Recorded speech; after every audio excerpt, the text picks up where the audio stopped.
Assalamu alaikum. Good morning. Rabbi shrah li sadri wa yassir li amri wa hlul 'uqdatam min lisani yafqahu qawli. Let us begin to read the second lesson from Flamingo textbook. The name of the lesson is, the title of the lesson is Lost Spring, written by Anish Jung. Very great writer, very prolific, and one of the greatest writer in the history of Indian literature, right?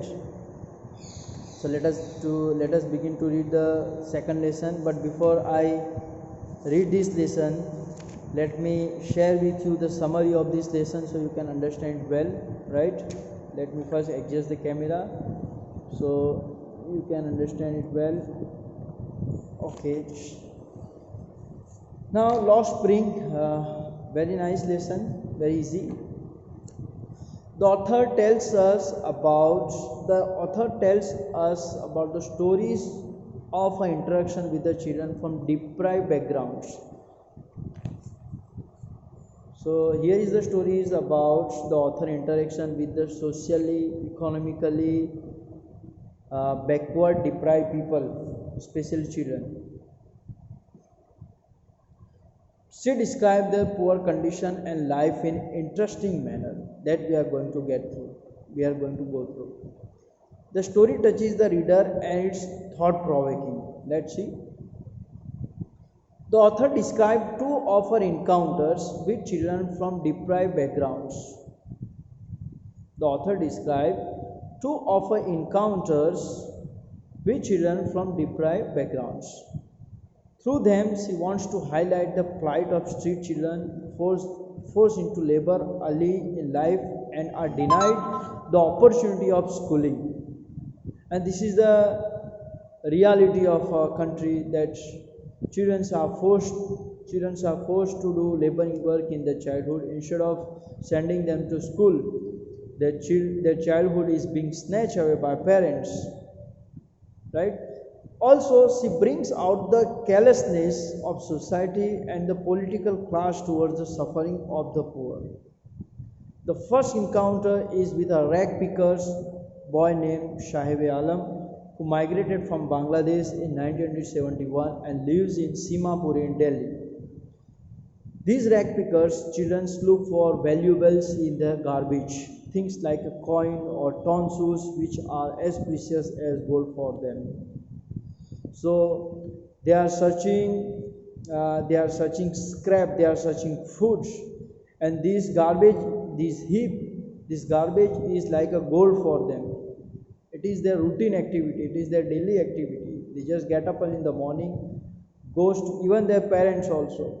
They go to the garbage and search scraps, materials, and by this way they survive. They sell it to the scrap holder, they sell it to the scrap factory, and by that they earn money and they survive. It is the means of their survival.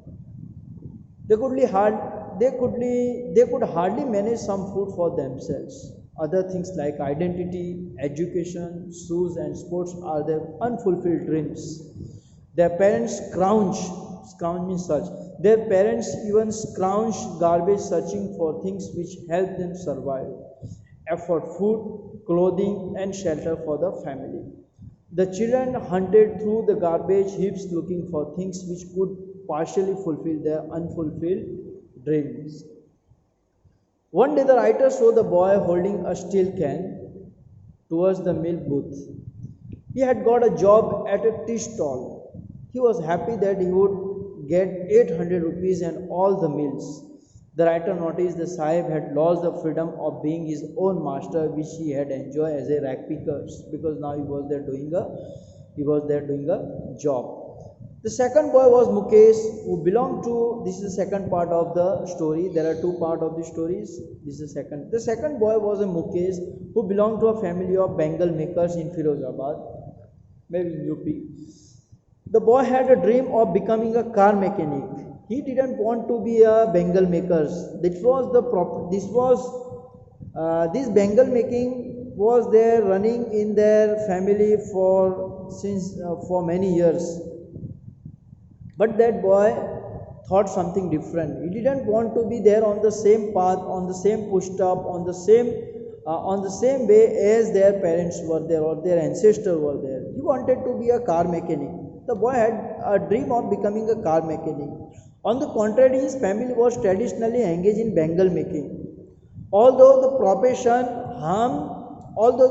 harmed them physically, and they hardly earned any money out of it, because making bangle was very difficult. It had to be, the process of making bangles is to be done in extremely hot temperature. So it is extremely harmful for them.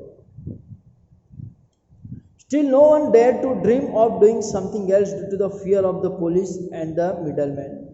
The family elders were content that other than the teaching the art of bangle making to the children, they had been able to build them a house to live in.